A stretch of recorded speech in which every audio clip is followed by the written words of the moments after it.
Well, what is telepathy?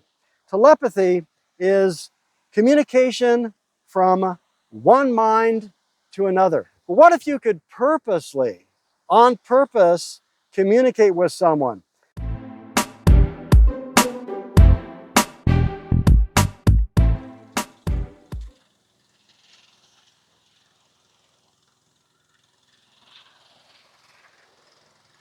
Hello, friends. Robert Meade here on my beach in the Philippines. I'm going to talk to you about something a bit controversial, and I want to ask you something to start out. Have you ever felt that someone read your mind? Have you ever felt that you have, on purpose or inadvertently, read someone's mind? Telepathy is something that is a bit controversial because people wonder whether we should have the right to read someone's mind or whether it's actually possible. But in fact, we do it all the time. Have you ever started to dial the phone or call a friend on your cell phone and they're on the phone, or they say, you know what, I was just thinking about you? Have you ever been traveling with a friend or something and you have a thought or you remember something specific and all of a sudden they say, you know, such and such, and they go right into the same subject and you're like, wow, I was just thinking about that. Did you read my mind? Now, in relationships, husbands and wives, we know that wives especially expect men to be able to read their minds because women have an intuitive ability to know what a man is thinking, and we're not always happy with that, right? But I want to speak to you about a specific practical way that I use telepathy, and I'm going to help you understand it, and then we're going to see how you can apply it. Okay, let's get started. Well, what is telepathy? Telepathy is communication from one mind to another. And telepathy can either be done on purpose, or it's something that we do all the time and we don't even realize we're doing it. Again, I gave examples of that when, for example, your mother is thinking of you, you call her and she said, I was thinking you were going to call me, right? So that's coincidental, not really coincidental, but that's just something that happens probably all the time for you and you don't give it a second thought. But what if you could purposely, on purpose, communicate with someone? Now, I encourage you to do this in relationships. I've used it to solve sticky situations in relationships, okay? So I'm going to give you a specific example.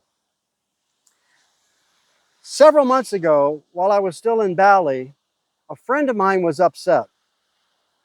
And they actually walked off to another room and they were upset. We had a bit of an argument, okay? So what I did is I simply sat down and I went into my imagination, and first I calmed myself, became completely peaceful, and then in my mind, I began to imagine them being peaceful, calm, and reasonable. More specifically, again, I lived on a beach like this, but it was not here in the Philippines, it was in Bali.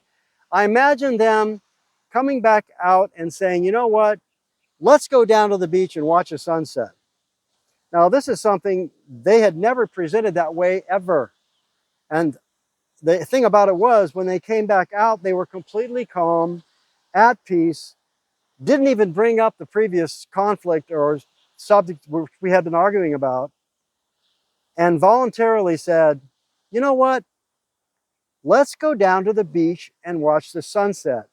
Well, that's what I had communicated to them, hearing them say it in my imagination, with me responding, sure, let's go down to the beach. Now, it happened exactly as I had imagined it, even the words that they used. That is telepathy, purposely communicating our mind, our thoughts to another to hear what we want to hear and get them to be in a mood or attitude that we wish them to be in. Could you imagine how your life would be at your workplace, in your home, and elsewhere in your relationships if you were able to exercise that type of power using your imagination and telepathy? I learned to do this through the great mystic Neville Goddard. He talks about the ability to use telepathy. He says this: thought and feeling fused into belief impress modifications upon the mind, charge it with a mission, which mission it faithfully executes. The conscious mind originates the premise, or what you'd like to hear them say, and the attitude and disposition you would like them to demonstrate, right? The subjective mind unfolds them to their logical ends.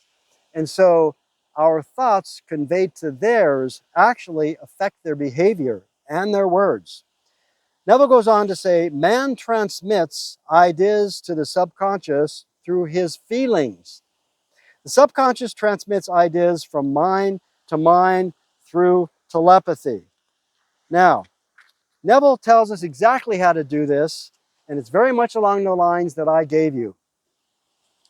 He says it is a fundamental law of consciousness that by telepathy we can have immediate communion with another. Now, here's how you do it. Neville says to establish rapport, that is the connection mentally with them, you call the subject mentally, the subject being the other person. Focus your attention on him or her and mentally shout out or call out their name, just as you would attract the attention of anyone. Imagine that they answered. Mentally hear their voice. Represent them to yourself inwardly in the state, that is the disposition and attitude, mood you want them to obtain. Then imagine that they are telling you in tones of ordinary conversation what you want to hear. Mentally answer them. Tell them of your joy, for example, in witnessing their good fortune, is the way he words it here. So your subjective conversation, he says, must awaken what it affirms. Now, you may have a challenge buying into that. But if you recall how many times you've had that actually happen by accident, where you believe somebody's read your mind and wondered, how did they know you were thinking that? And or you've had those seeming coincidences where they call you right after you're thinking about them, or you call them and they said, you know what, I was just thinking about you. This happens all the time. And so how can you practice this in a practicable way? That's what I'm going to tell you now. How can you actually practice it? So I'm going to challenge you to test it out, to actually do this. Now, you always want to do it in a very noble, loving way. I don't encourage you to do this to manipulate. It's not about manipulating someone. It's about helping them be the best that they can be. So you can use this specifically, for example, in a conflict with someone at work, and imagine them accepting your work, respecting your work, and telling you that, you know what, you've done a great job on this project, and I want to commend you. Something along those lines, something simple. You could do this with your children. Perhaps you've had an argument with your teenager. If you're a parent, believe me, I've been there. Imagine them calming down, being reasonable. Now, you don't verbally tell them, because when you tell someone, calm down, come on, calm down, don't argue with me, they take that antagonistically. You know that doesn't work, especially if you're a man speaking to your partner or to a woman, right? God bless them. We know that telling them what to do, whether it's a teenager or your partner, doesn't work. What you want to do is simply step away. Don't pursue the argument. Simply step away or allow them to step away. Sit somewhere quietly, and it only takes a couple of minutes to calm yourself. And imagine that they are also calm, reasonable, and will communicate with you in a very calm, reasonable, peaceful manner. Actually decide what you want to hear from them specifically. I dare you to test this out because I know it works.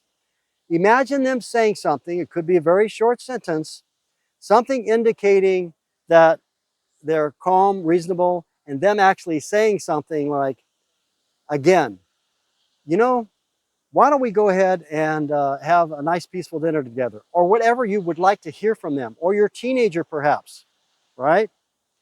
Your teenager not being argumentative, but saying, you know what, mom or dad, you're absolutely right.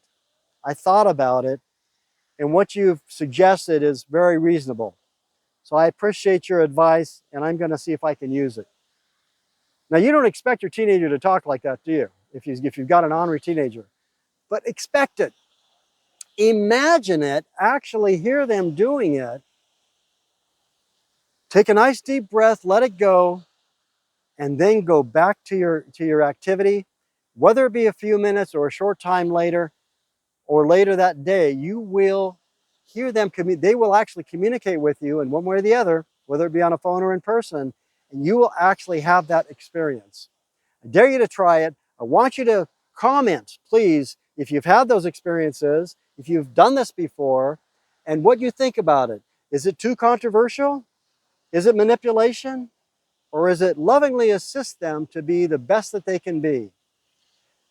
I look forward to seeing your comments. This is Robert Meade, and learn to practice telepathy. And by the way, if you want to have details on this, it's in the book, Prayer, the Art of Believing by Neville Goddard, and I'll leave that in the description.